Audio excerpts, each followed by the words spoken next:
This is ContactTalkRadio.com. Consciousness in action. And you are taking action into your consciousness by tuning into Contact Talk Radio. And on TuneIn.com, Ping.fm, and Upsnap Mobile. Contact Talk Radio. All right. Good morning and welcome everybody to your Healthy Self podcast and webinar. This is your host and moderator today, Cade Archibald, and really excited to be diving into today's topic. We got an amazing guest, and as usual, we got the OG Reagan Archibald with us, founder of East West, Go Wellness, and Anodyne Pain and Wellness founding member. So today, we're going to be diving into some things on Lyme, and I'll let Reagan introduce our amazing guest speaker today. Before we dive in there, want to just make sure everyone was on the Health Accelerator Challenge last night. We did, so the challenge was 20 seconds of cold exposure, cold shower. Hopefully minimum 20 seconds. So, if you can make it 4 minutes, better. And so hopefully you guys all had a great experience. Let's hear it in the chat box, how your experience was. If you aren't a part of that Health Accelerator challenge and course, reach out to Ann in the chat box or email her. You can also go to acueastwest.com/hack, HAC. And we're having a great time with that. Starting in March, we'll be focusing more on pain-related topics. So if you have pain, you got to make sure you're on there at least in March. And so make sure you take a look at the thyroid, autoimmune, the peptide program that we presented last night. If you didn't have a chance to, we can send you more details on that. And I'm going to turn it over to you, Reagan. Enough with announcements. Let's dive in, and I'm excited about today's topic. Awesome. Well, we've got Dr. Diane Mueller with us, and as a survivor of Lyme and mold illness, she's someone who's very passionate about bringing research and understanding and compassion to those with these chronic diseases. There's not a lot of answers out there, as you guys have seen. And not only does she hold one doctorate in naturopathic medicine, but she holds a second in acupuncture and oriental medicine, which is so phenomenal. So her mission is in bringing truth and transparency about the current research, treatment modalities, and clinical insights to the community. Dr. Mueller believes there's no one size that fits all in medicine, and that people respond to different therapies and approaches. So I've got some good questions for her. Part of her work is in helping those suffering with illness ask the right questions so they can determine which medical approach is right for them. She has co-authored a book, which is to be released in May of 2021, called Use Your Mind to Heal Your Mold and Lyme. Her practice, the Medicine with Art Clinic, treats those around the country. And she also co-owns the online functional medicine school, the Medicine with Heart Institute, where she trains clinicians from around the world in functional medicine. So, Diane, welcome to the show. Thanks. I'm so happy to be here with you guys today. Yeah, really, really great to have a fellow practitioner and someone who's asking deeper questions, because the biggest crisis we have right now is that people aren't asking more questions, would be my opinion. What do you think some of the best questions people could be asking about their healthcare right now?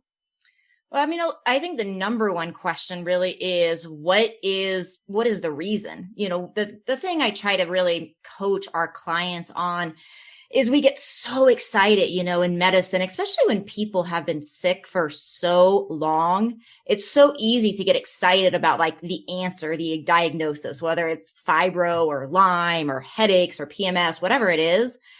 And one of the challenges, I think, with how we are so societally trained is that we're often trained that the diagnosis is like the end.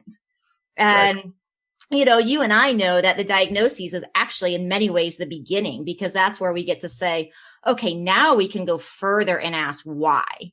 Yeah. And it's almost like, that 2-year-old childlike stage where it's like, well, why is this? And why is this? And why is this? And that curiosity about life that we have at that age, I think can really be applied to medicine. So it's like, no matter what the symptom is, it always comes back to the question, well, why would my body be doing this? Why would my hormones be out of balance? Why would I not be able to fight this infection? Those sorts of things. So that's the number one question I think that should be asked. And then, I think then the other thing is like, when it comes to finding the right doctor and the right practice, one of the things I really encourage people when we're kind of talking on the phone and figuring out if my practice is right for them or not, is really to tune in to like, what is one's own individual value system? Like, some people I find are really excited to like biohack and take it to like the highest level of wellness. And other people really just want to be able to, get out of bed and not be in pain. And the value system, I think, is so important because that can also guide like how much effort, energy one wants to put into one's health and what practice is actually the right practice for them. Yeah, I love that. I think it's so important. And asking why with the curiosity, Albert Einstein, he said, curiosity is a lot more powerful than knowledge. And he also said imagination is. So, too often we get the diagnosis and then we say, okay, we've got all the answers and healing's done. But, I have a saying that, healing is a journey and disease never takes vacation. So it's like, you've always got to be working on it. And so tell us about your experience. I mean, you went through, Lyme, mold exposure. What did you notice and what was your life like in that process? I mean, at one point there was days where I'd wake up and I would do kind of this body scan to really determine if I thought I was going to have like a really bad day where I couldn't make it to the bathroom easily. Just that journey from the bed to the shower some days would be excruciating. So it was definitely a pretty wild time of life. I remember, even like bringing snowboarding, which I know you and I both mentioned how much we love. There was one point where I was like, okay, I think I'm good enough to go. And I went one day, one season, and I got to the top of the mountain. And I'd been snowboarding for a long time at that point, very proficient. And it was so scary. It was so scary because I would start having these really out of body experiences with my illness where I wouldn't be able to feel parts of my body. I would almost feel like my consciousness was dissociated from my body, where I was like, I haven't had like a classic near-death experience, but how people talk about their near-death experiences of almost like being outside of their body and looking down on it. I would have these almost episodes that would kind of be like that. Basically, that's how I would describe them. So I was at the mountain, this day, and I started having one of those episodes. And that was obviously the only day I went that season. But then there was other days that, I wouldn't have even made it that far. So it was pain, it was fibro, it was headaches, it was these dissociation things, very, very scary times. I remember a couple of times getting like lost in the world, and I would go on these 5-minute walks and just around the block. Because a lot of days that was all I could do. And I remember days where I would leave my house and walk a few blocks and get like really disoriented about where I was and where my home was. So it was a really scary time. And so how did you uncover what was going on? What did you do differently? Well, it's, kind of the classic thing. I mean, I started getting really sick actually when I was in school, when I was in medical school. And it's so easy. And I see this all the time in patient care, that it's so easy to find reasons why we would be feeling this way that are sometimes not the correct reasons, just, the theories. So it was really easy in medical school to just have my symptoms be blamed on medical school syndrome, right? It's like late night studying and all that sort of stuff. And basically, when I graduated, all my friends were reporting like, oh, they were like getting their energy back and their vitality back, and I was declining. That's when I really began to realize like something was really wrong. And I had, run a lot of standard tests throughout my education, just as part of my learning experience, looking for different things. So I had already run like all of the basic, tests and digestive dysfunction, SIBO, and, advanced stool cultures and all sorts of things. But then basically I decided to start looking out of the box. And that's when I found Lyme disease, a myriad of other vector, insect-borne infections like Bartonella, Babesia, and then also that I had a high level of mycotoxins, of the mold toxins in my body as well. Wow. And so do you think it was more the mold toxins or the Lyme that was causing the out of body experience? I definitely see that particular symptom a little more commonly with mold, but I do see like, crazy neurological inflammation with both of those things. So I think it's really, in my mind, it's like really hard to extrapolate, both of them were present. I treated them both. I got better. It's kind of hard for me to extrapolate and say, well, this symptom was a little more mold than Lyme. But, in answer to your question, like I see commonalities, and I do see that the disorientation, I see that a little more strongly in my mold clientele than the Lyme. Yeah. Yeah. I've always found it kind of tricky to understand, like, well, what are these symptoms coming from? Is it the mold or is it the Lyme? They're so similar. And did you check your HLA variant? Like, do you have the genetic variant for that? Oh, yeah. Yeah. I'm multi-susceptible. Okay. So that's lucky you, right? Yeah, exactly. But, there's always a silver lining, I feel like, in every situation. And, what I tell my clients with multi-susceptible is like, once we get you well, it's like for people that I feel like have the multi-susceptible gene, we have a higher level of need to do certain self-care things to keep ourselves well than, say, the average person. But really, everybody is going to benefit. So we can use that gene as almost like a motivation to take ourselves to a higher level of wellness. That's good to have anyways. I think that's kind of the silver lining of a really challenging situation. Yeah. When I had my, I did my methylation panel about 10 years ago, and it gave me so many insights. I grew up on a farm in Idaho and had a lot of chemical exposures. And so ended up with Hashimoto's, in, about 20 years ago. I was diagnosed with it. Actually, it was longer. It was almost 23 years ago. And, but it was like shocking to me.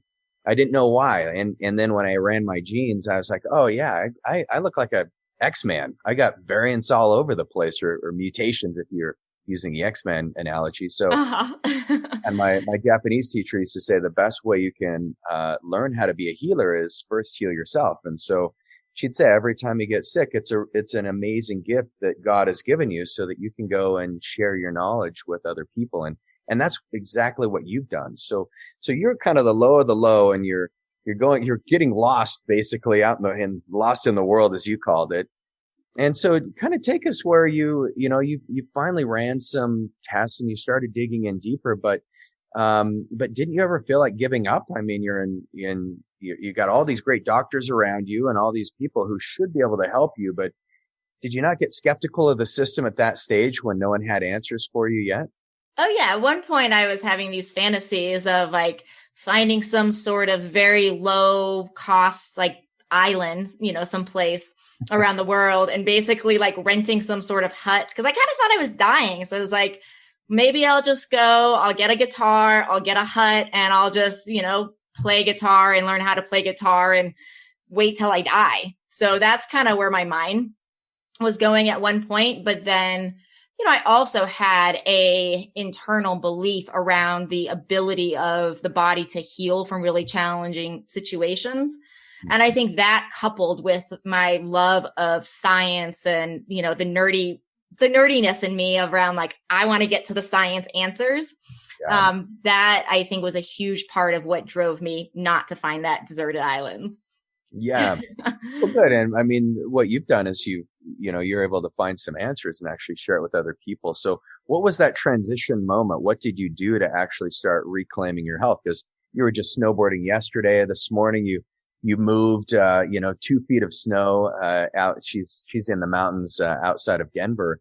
Dr. Diane is. And so now you got all this vitality, but how did you reclaim it? Honestly, one tiny step and one day at a time. There wasn't some sort of like magic moment. And one of the things that I feel is so valuable for people to understand is that, as I'm sure you see in your practice, is that healing's not linear. You know, it's like, it's not like every day was like a step up. Like a lot of days were steps up. And then every once in a while, there'd be a day where it was like down a little bit, you know, it was kind of like this sort of process. And so it really was, I think, a combination of just going through the layers, you know, making sure my current house was safe, which initially it was. And, you know, then going through the mold detox treatments and the Lyme treatments. And then once I got better, my house actually, I started feeling sick again a few years later and discovered that mold had started growing in my house and had to move and all of that.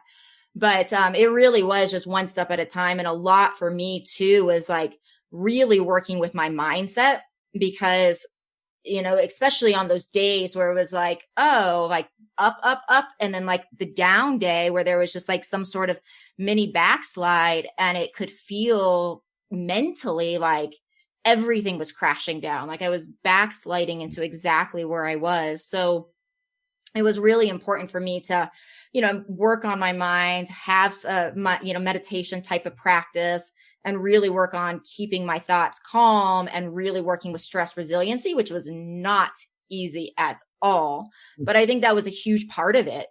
Sure. Yeah. Well, and I think you nailed it when it's like those little things add up. And so one of the things we started doing last year is these, and you heard Kate talk about it this morning, but these hacks, you know, our health accelerator challenge. You're a big biohacker, so you understand the term hack. Yeah. But yeah, hack's like a shortcut. And in healing, there's no shortcuts, but what you realize is, oh, if you just do small little things all the time, that's your shortcut. It's as simple as that. And so we all as a group, we go through these cool little challenges every week.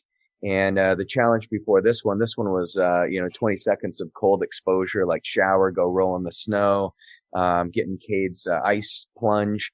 But the challenge before that was get rid of sugar. I mean, just like simple things go so far. And I think for those of you who are in a chronic disease state, I think if you just realize like, man, just keep moving and keep pushing the needle up. And the crazy thing is I'm in my 40s now, mid 40s, and I'm 10 times healthier than I was in my mid 20s.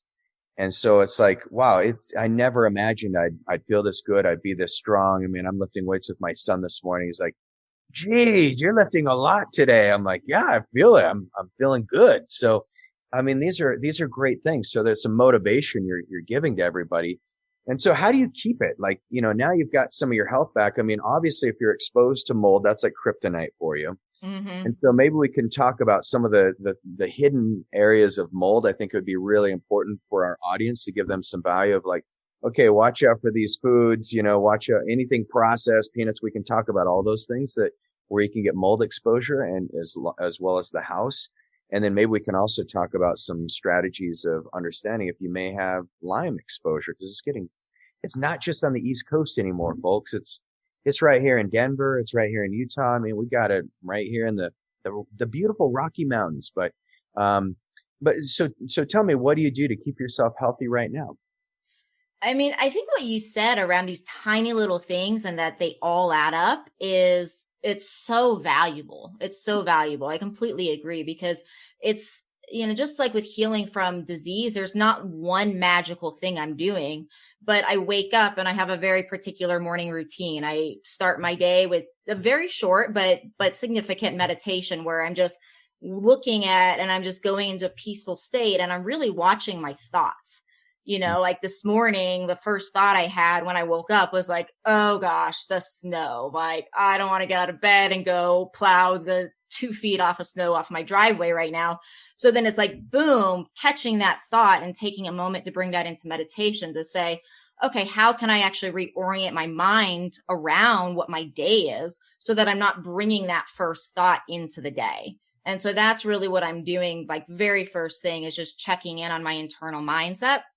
And then on a normal day, I wake up early. I like to have some self-care time in the morning. So in a normal day, I'll do that, make myself some coffee, and I'm learning how to play the guitar, and I'm taking vocal lessons. Mm-hmm. So I go into an hour of like my creative time. I exercise. So I do my workout at home, and then I shower and I start my day. So some of what I'm really doing is like orienting myself to like my own personal routine, what keeps me healthy and alive and vibrant, and actually caring for myself first. So then I have the vibrancy to care for the rest of the world throughout the day. And it really is just making conscious choices every day to choose good foods, to meditate, to get movement. And then even though I'm healthy and well, I still run a lot of lab tests on myself a couple times a year, because I really want to make sure that I'm catching things when they get a little off balance. And so then I have my supplement routine and my peptides and everything that is oriented to my lab work, because I'm continually just testing and tweaking and testing and tweaking. And I think a certain thing to also make sure to illustrate to your audience here is that, like you said, the word journey earlier, which is super important, because I think it's so easy in health to be like, there's just this destination that we get to.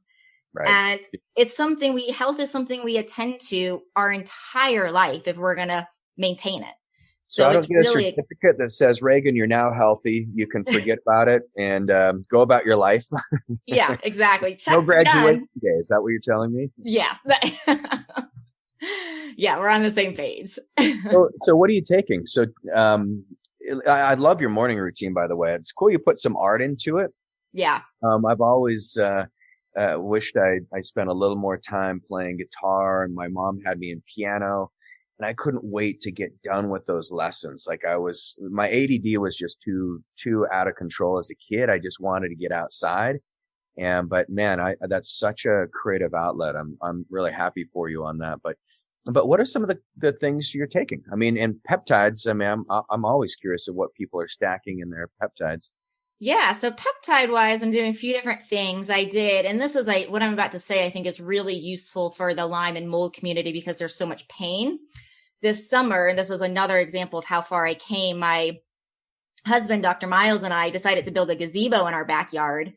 And in the Rockies, like, we weren't even thinking about this when we made this decision, that you have to dig for the poles of the gazebo. You have to dig 3 feet down into the Rockies and pour concrete. So that's what started this. So in the process, I severely injured my wrist, where I was having a lot of pain, and tried PRP, tried myofascial work. Nothing was changing. Got it x-rayed, wasn't broken. I think it was like just kind of synovitis, like inflammation of the fluid in there. And so what I've been doing this month, which has been the most radical thing, like since July when I injured it, I had made maybe 20% improvement. And it was, to the point where lifting with my left hand was painful. And in 3 weeks of using this peptide therapy, I am probably at 80% now. I'm so excited. So it's KPV, which is, anti-inflammatory. And then I'm using the iontophoresis method, which medical term, I'm sure most people don't know, is basically a method where you're using like an electrical conductivity. So I rub the KPV cream on my skin, and then I use the electrical conductivity to drive the KPV into my tissues. Which in school, when we learned this technique, it was like this big old like electrical box, and you had to plug it into the wall. And now they make these really cool Band-Aids with like a mini battery in them. And you just put this cream on, you slap on the Band-Aid, and it just, drives It's so amazing. So I would definitely recommend anybody that has joint pain, inflammation around their body. I am so impressed with that particular peptide. Yeah, I just started taking KPV, and Dr. Holtorf sent me some. And I love it because it's, this one I'm just taking oral. I could see if you had an injury, it'd be great to put there. But yeah, it's an immune system reset too. It works on the kispectin peptide and channel, and then also on the it's a melanotan and kispectin combo. So it's KPV, Ruth. And she put in KGB. I think KGB is like the Russian mob, but some of these peptides have really weird. But I love that on the KPV. That's awesome. Did you try BPC 157 or TB4 or anything before that? Yeah, it's interesting. The BPC, that one, I've been taking orally on and off. And that one actually had a tendency to make me a little constipated, which, it's like so great for tissue repair of the gut. And I've seen patients that get great results, but I've also had a few other people that have gotten constipated from it too. So that's the one. Have you ever seen that? No, never seen it. Yeah. No, that is interesting. Yeah. And then I'm using topical thymosin beta also on my wrist as well. And then throughout COVID, just taking some thymosin alpha to support immune function. So those are, and then the other one I'm doing at night is growth hormone peptides. So CJC 1295 plus ipamorelin. Yeah. So that I'm doing at night. And that one I think is, it definitely, when I started that one, really made me feel like I was sleeping substantially deeper. And I've never felt like, since my treatment's been over and I'm healthy, I've never felt like I've had a sleeping problem. But it was very interesting, like waking up and being like, wow, I think that just a little heightened level of being refreshed, which I think is another, useful thing on this topic too, of like anything we can use for sleeping better and for, tissue repair around, just healing from these types of diseases, I think is so important. Man, it's such an important part of healing, because if you think about the amount of lose sleep, you can become insulin resistant just with 3 nights of poor sleep. That's read like the same study. Yeah. Okay. And it's crazy. And I actually use CJC 1295 ipamorelin. I don't know if you've ever put IGF-1 on there with it. IGF-1 is like, it's powerful because it works more like a nootropic, for the brain. And I love that trifecta effect. And I do it in the morning. So I wake up in a fasted state, do it in the morning. And then you get that, you get about a 7 times, pulsation rate of the growth hormone, with the ipamorelin, because it's a somatostatin inhibitor. Yep. And then the IGF-1 will actually push the growth hormone even farther throughout the day. I don't do it at night because the flushing tends to get me excited and I get too many ideas and then I want to read instead of sleep. So, I changed it to the morning and actually do better on it that way. So I cycle on and off that one, but yeah, try the IGF-1. You may find it very powerful. I will. I really appreciate that tip. Thank you. Yeah, but you're doing some awesome things. And so, any Chinese herbs that you take on a regular basis or that you like? Yeah. There's always Chinese herbs that I'm taking. So it kind of varies depending upon what's going on. Right now, am I taking a little cryptolepis right now. But that I think is actually the only one that I'm taking. There's a Chinese herbal formula called Viola Clear Fire. And so that's a blend of a bunch of different Chinese herbs. So that one I always have around, and that's something that we've used throughout COVID to help people's immune system. So that one I have it in my bag right here. So I travel with it just because it's such a good immune support. So that's the main one that I think I have like generally in my system. But right now I'm not on any strong, like daily dose of Chinese herbs at this point. Okay. So, but we use them a lot for Lyme. Yeah, they're great for Lyme. We use them a lot too. And then I find that if I stack some of the Chinese herbs with the peptides, so based on the pathway I'm trying to open up with peptides, I'll use the Chinese herbs to, modify the pathway. Cordyceps is a classic Chinese herb and it works on the AMPK pathway. Yeah. So, if I'm taking 5-amino-1-MQ or MOD-SC, I love the cordyceps, the astragalus, ginseng, all of those actually open up that same type of pathway. So yeah, there's just so many cool things that you can do. Adding modern medicine with the ancient Chinese is, pretty darn fascinating. Oh yeah. And it's so cool to see the chemistry, those same herbs you're mentioning, like astragalus and cordyceps can even affect the HPA axis and help with that, that too. So we get a lot of different mechanisms that are coming from those herbs.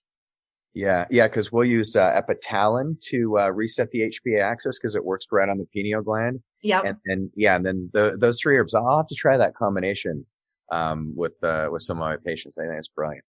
Do you know about cryptolepis? Do you know about that herb? No. That one's a little bit harder to source, unfortunately, but it is starting to become better. We're working with a Chinese herbal company now that's that we have a new contract with. I'm not actually allowed to say the name of this company yet because they don't want a ton of calls, but they're putting together the formula blends that we've been using to treat Lyme. And one of the things in there is cryptolepis. And there was a study that came out, gosh, I think this was maybe about a year ago with Lyme disease, and cryptolepis performed best for actually being able to get to the Borrelia in like the cystic, like dormant type of stage, as well as the persister cells that don't seem to respond to any antibiotics. And so cryptolepis was the one thing that, like, this was all in vivo or in vitro. So it was in a petri dish, like most of the Lyme studies, unfortunately. But basically what they were doing is they were testing at many different days. And at the 21-day mark, they were still seeing there was no signs of any recurrence of Borrelia regrowth with the cryptolepis. So it's a really cool herb from a, chronic pathogen standpoint. So it must be like a heat clear, or what do you know the energetics behind it? I don't remember the energetics, but I know most of the, the Chinese herbs are heat clears. So like we use like a lot of like coptis a lot is a big one we use, which is a big Chinese herb we use, which is an amazing heat clearer. Yeah. So that the heat clearing and like antibacterial are almost the same. Heat clearing in Chinese medicine almost means antibacterial in Western medicine. Yeah. It's like the coldest medications are the antibiotics. So, right. Interesting. So let's talk a little bit about mold. Let's like where people might. I know you and I could go down this wormhole forever, but people are going to drop off because they're like, "What are they talking about?" But but I think most of my patients are used to these vignettes of nerdiness. But maybe we could talk a little bit about the foods and sources of mold. I mean, your house is a big one, and you went, you probably, I don't know how many months you went when it hit you again before you realized it was your house. But how did you detect it? I mean, honestly, as a mold sensitive person, I feel a lot of times that I can walk into a room and be like, there's mold here. I think what was a little bit different about my own home was that it was like versus like not like living in it, and like it starts gradually, and it's like, oh, the symptoms start shifting gradually. So I don't know how long it was there before I noticed it, but it was like this slow, gradual process around like, gosh, am I slipping back? Or am I just having a bad day? And that went on for a while. And then I remember waking up in the middle of the night one night and just being like, there's mold here. I just know there is. And I actually packed a bag that morning and told my husband I was not coming back into the house, and called a friend and went and stayed with her. And then sure enough, so he got the house tested. He doesn't react to mold, which is wonderful. So he was able to stay in the house and get it tested. And it was I don't remember what it tested at. What like hurts me level it tested at anymore, 16, 17, maybe. I don't remember the number. But that was definitely a huge thing. And some of the things that I counsel my clients on in looking for homes, like one of the things that is really important to understand is the way homes are built, really makes us like a difference from like if there's going to be a higher likelihood of mold growing. So like, for example, and one of the things to look for if people are moving into an apartment or a home is to look for like the awning outside, like on the roof, like how many inches away from the house that is. And if it's anything less than like, 4, 5, 6 inches, preferably 6, what's going to happen is the water is just going to slide off the house. It's not going to drain well, and it can get under into that foundation. And it's the same thing around like, okay, so the foundation comes into the earth. Is like the earth draining? Is it at an angle that's taking, going down away from the house? Or is the earth at an angle that's more going towards the house? And that's another huge thing to look for, is just, those kind of questions. Another thing I saw one time in a client, they couldn't find any mold in the house, but we knew it was there. And they went into the attic, and that's when they finally found it. And what they realized when they were doing this was the exhaust fan, like in the bathroom, actually, instead of like going and moving that moist air outside, it was moving the air into the attic. They duct it properly. Yeah, exactly. So these kind of questions when people are renting or buying are really, really important to say, okay, first of all, getting into a space that not only is mold free, but is built in a way where mold is not super likely to grow. Right. I think that's a critical thing. And even when you're building your house, I mean, EMFs can really start weakening your system. So, I built a house and it's got concrete. We had the metal roof that extended to the ground. So it was nice grounding. So yeah, there's so many great things. Couldn't agree more. Making sure, if you are building a house, the French drains are actually really critical to help pull the water away. And so many old houses just don't have them. They weren't thinking about it like we're thinking about it now. And I'm very sensitive to mold too. I've gone into hotel rooms and I'll go to the front. I'm like, I can't stand this room. They're like, what? That's our nicest room or whatever. I'm like, I don't care. I'll stay in your crappiest room if there's no mold. Yes. I'll sleep in the hall if I have to. But yeah, I'm very sensitive to it too. And my wife's always like, you're such a princess, and Cade's seen me. Cade and I travel a lot together and he's like, man, what is up with you? But I think Cade inherited the better genes. That's what happened? He got the bigger beard. He's better looking. He's stronger. No, the worst is if you're sharing a room, like we'll when we travel together without our wives, we'll have separate beds, obviously, but we'll share a room. He is a diva. It's like he's got to have the blinds everything's got to be blacked out. He's got his little mask. I'm over here like, can't you just go to sleep, man? Let's. Kate has to read me a good night story. He runs. I tuck him in. I gotta tuck the covers under him. Little foot massage. So you're probably like me then too. Do you, when you travel, I'm always looking for that blue little light, that LED light on the corner of the television, be like, how can we cover this thing up? Yeah. I put my clothes all over. Me too. Got tape that I bring with me. Yeah. Yeah. It's ridiculous. Yeah. I totally get that. But your environment, what you mentioned, in your environment, it's so critical of looking for mold and looking for those things. How about in food? I think a lot of people don't realize that when we're eating packaged processed foods, even if it's organic, keto, paleo, vegan, whatever you think is healthy, a lot of these packaged foods have mold in it. Yeah, packaged foods, peanuts and aflatoxins, like you mentioned. And the other one that people don't think about a lot that I've seen is the bins. So if you are the bulk bins, that's one of the number one areas that I've read that can actually grow mold. So even though it's a tiny bit cheaper sometimes to buy things that way, it's oftentimes not a very good idea because of the mold there. Yeah. Ruth says, "Oh, I don't do the bins." Why? Do you think people are not washing their hands?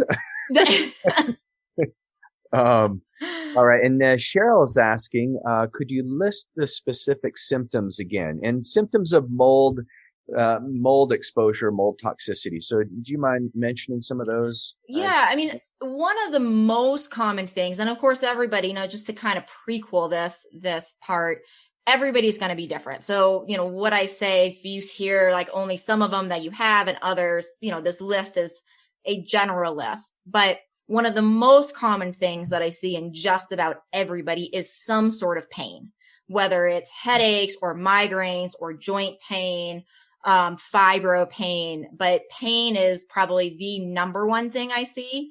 And one of the things that I do see most classically from a pain standpoint differentiate Lyme from mold is Lyme pain tends to be in larger joints more often. So hips, shoulders, and Lyme pain also often tends to migrate. So it might be, okay, my right hip one day and my left shoulder another, versus mold. It can affect those joints for sure, but it does have a tendency, and what I've seen, to affect the smaller joints, elbows and wrists and fingers, almost a little more arthritic in some ways, although it can certainly get into the muscles. But the other thing I've seen from a pain perspective with mold is it doesn't tend to migrate. If it's oh, you have headaches, then it's you just have headaches. Yeah. So the pain's big, chronic fatigue is big, definitely a lot of temperature dysregulation. So if you're feeling wow, you're just sweating for no reason, and then everybody else around you is really comfortable, or waking up with night sweats, insomnia, these types of things are really common. I definitely see other things like menstrual, dysregulation, low testosterone, the Yeah. sex hormones get involved quite a bit. Crazy. Yeah. Yeah. That Yeah. whole So those are the system gets common so things. down regulated. And so we have Michelle here. Ruth's got the mold gene. I've got it too, Ruth. So join the party of divas. It's fine. We can stand up for what we need in life. In reference to Lyme, this is Michelle. Hey, Michelle. Good to have you guys on, by the way. I appreciate the comments. So in reference to Lyme, my primary care just tells me that my Lyme is gone and my symptoms are stemming from stress. She says that me stressing about Lyme is perpetuating my symptoms. And so her answer is Xanax. All you got to do is take a benzodiazepine. And by the way, benzodiazepines are up 38% this year. Benzodiazepine prescriptions. So wow, isn't that crazy? That's crazy. I won't go on that COVID tangent right now, but it's easier said than done how you handle the stress making your Lyme symptom. How do you handle the stress making your Lyme symptoms worse? And so I'll let you take that. I've got some insights too. Yeah, so a couple different things. I mean, one from the peptide standpoint, and we just learned about this peptide, and I just started trying myself on it this week. So it starts with a B. I'm sure you know it. The one that actually works on the GABA receptors, like a benzo does. Do you know this peptide? It's not ringing a bell. Okay, I just started trying it this week, and my experience of it is like there's definitely something to it. It's really relaxing. I'm totally blanking on it though right now, but so there is a peptide that does work for this. Not Selenk. It's not. No, it's oral. It's oral. Okay. Yeah. Right. Anyway. Yeah, I have it in my cabinet at home, so I can definitely get this information to you guys. Now, I will. Now my curiosity's piqued. So yeah, I'll send you a picture when I get home tonight, and that way, if your listeners ask to, then that can easily be passed on. But so that's one thing for sure, just as another way of working with the GABA receptors, which really help calm the system. And there's definitely a lot from a physical standpoint that we can do. Certainly, various herbs such as California poppy and magnolia is a great one. There's a lot of different herbal medicines that can really help with this. But in addition to that, I really do think like spending time every day working on the thoughts is so important. There's a study that I really like talking about, and the study was it was a study of 99. And basically what they did in this study a very particular like stress test. That's a kind of it's used a lot in research for inducing stress in people. And what they do in this particular stress test is they basically have people spontaneously get up and basically give a speech in front of an audience. And then they make people basically do mental arithmetic in front of like a crowd that's like staring them down. So that's how they've seen, to really like elevate cortisol levels and influence stress. And so what they were doing in this study is they gave this test. And then along the test, they were basically asking people to report in like a bunch of different moments if they had like what their internal thought was, and if they would say their internal thought was positive, negative, or neutral. And then they were also measuring cortisol levels. And so what they found is that even though everybody had the exact same stressor, the cortisol, hormone that's really, really exacerbating the system as far as, bringing more sympathetic control. So this hormone basically was higher significantly in those who were thinking negatively about their situation. Yeah. And so one of the biggest things, and I say this with like a large amount of compassion because I know firsthand how easy it is to go through these illnesses and just have these thoughts that are just negative and dark and hard. It's so normal. And also, there is something that we can be empowered to do to take time every day to work on those thoughts, even if they are normal, because we can actually see, like with studies like this, that we can lower our stress hormones when we are changing our internal dialogue. And it's not easy. And it's normal to have those thoughts, but it's so, in my experience, it's so worth taking the time to do. Right. Yeah. I think that's brilliant. And Michelle, we put every Lyme and And any mycotoxin patient, we put them on Selenk because it is antimicrobial and it works on the GABAergic receptors. So until we get the B peptide that you take orally, I'm super curious about that. But that's a really good place to start. But actually, like maybe consider working with a different doctor. Like give Diane a call and get some insights, because the problem with primary care and the problem with treating Lyme that I see in so many patients. I mean, we got a bunch of Lyme patients who've gone through the conventional conveyor belt of year-long antibiotic cycles, and they just, all it is they're trying to isolate that one causative factor, which is Lyme, and they're just trying to destroy the Lyme, which is what we're trying to do with COVID, which is, it doesn't make any sense from a biological perspective. Do not treat the Lyme. Don't treat the whole body. And I think that's what Diane's been talking about. That's what I've been alluding to is, yes, it feels nice and warm and fuzzy when you get the diagnosis. Like, hey, we figured out what's causing all your problems in life. And then what we realize is if you just try to take care of that one thing, it's not that one thing, it's the environment. And so that's the most important thing, correcting the HPA axis. You can't fix Lyme without correcting the HPA axis. You can't fix Lyme if you don't correct the gut. Oh, wait, you can't correct Lyme if you don't correct your mindset. So all these things, Michelle, I would make sure that you get back in your soul of souls and your heart of hearts and realize how powerful you are and that you can heal and never stop healing. And so yes, your doctor may be dead on that you're worrying too much about the Lyme, but your doctor is also not giving you something else to actually propel you forward. And so that's the biggest failure in medicine right now is doctors that they come diagnostic treatment. It's a little tiny box that they get stuck in. And so we're telling you there's a whole world out there. So hopefully this has been helpful. Yeah, absolutely. Yeah, my favorite. Can I give a research example that supports what you just said real fast? Oh, absolutely. There's a really cool study that I like that actually showed that E. coli is a bacteria that often is involved in small intestinal bacteria overgrowth, as well as UTIs. So a lot of people have chronic UTIs, and E. coli will release endotoxins. Endotoxins actually turn down a protein in the liver that is needed for proper detoxification of mold toxins and Lyme toxins.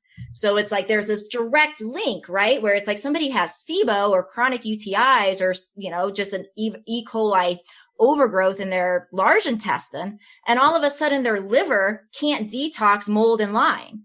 And so people are wondering why they're not getting better. And it's like, well, there's you have a block.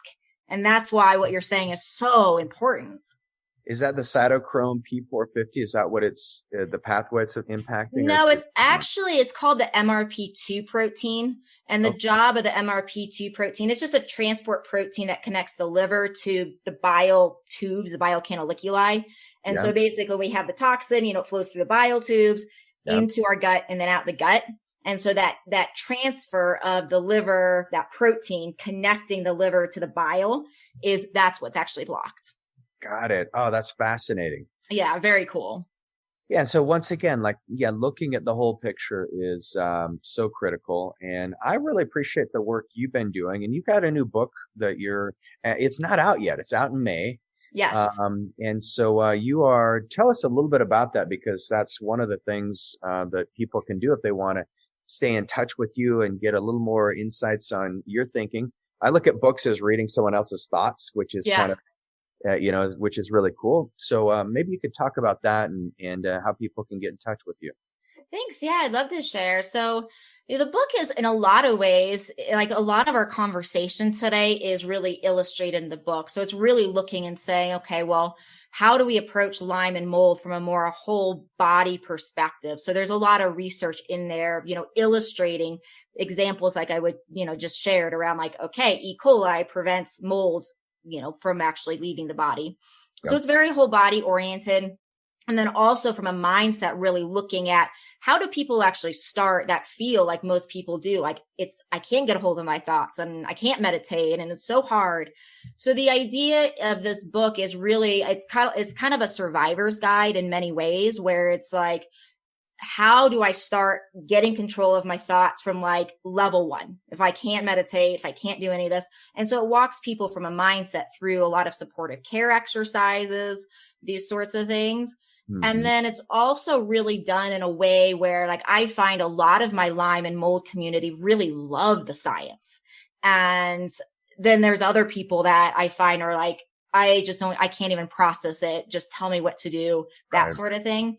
So I wrote in a way that also kind of appeals to both the science, part of the population, the people that like it, as well as doctors and clinicians. So when we get technical in any of the chapters, I kind of prequel it with, like, we're getting sciencey here. So if you don't like this, skip further in the chapter. We'll give you kind of the Cliff Notes version of it. So it's really readable. The other thing in there that I think is really useful is in the survivor's guide. So, like, there's a chapter that I love called Doctor Hopping, when to hop and when to stop. Oh, and so it's really, like, talks about, like, how to interview your doctor and what questions do you really ask to determine if this doctor and clinician is the right fit for you. And if it's not, it's like, maybe that person's still good to work with and you just need more people on your team. So it really goes through, like, how to build your team, how to know when it's time to move on, what happens if you move on too soon. So those are kind of some of the major things covered in there. Oh, that sounds great. That's awesome. Well, it's been a pleasure talking to you. And next time you're in Utah, let's get the slopes. I would love that. Yeah, because it's snowing and it's fun. And what's the best way people can get in touch with you? So as far as the book, one thing I wanted to let people know is that we can, when the book comes out right now, the book launch is set for May 24th, but there could be, a day or two change. The first 2 days of the book launch, we're going to give the ebook away for free. So, there is a link. Can I put a link in the chat? And put it in there. Yeah. So it's mwh.thrivecart.com/book. It is. And basically, if you put your email in there, we will send you an email. We'll shoot you a text like a few days before the book's, going to be released. So you can make sure that you're getting your free copy of that. So that's one thing. And then my clinic is medicinewithheart.com. So if you're interested in, in coming to the clinic and working with us and seeing if we're a good fit, that's where you get a hold of us. And if you're a clinician and you want to come to our Functional Medicine Training Institute to learn more about how to treat things like this, it's the Medicine with Heart Institute, which the URL for that is mindbodyfunctionalmedicine.com. So that's basically the ways. Awesome. Well, really appreciate you and keep up the great work. Can't wait to continue the conversation. So yeah, same here. It's been really lovely. Thanks so much, everybody, for having me on your show today. Thank you so much for joining us. And everybody out there, thanks for tuning in today. It's such a cool show. Love these shows every week. We'll be back same time, same place next week. And next week is actually my birthday. So you guys better be bringing me some cool stuff. So remember your challenge for the week: 20 seconds or more cold exposure, cold shower, cold plunge, something to really create some hormetic activity in your body. So love you guys. Have an amazing week. We'll see you all next time.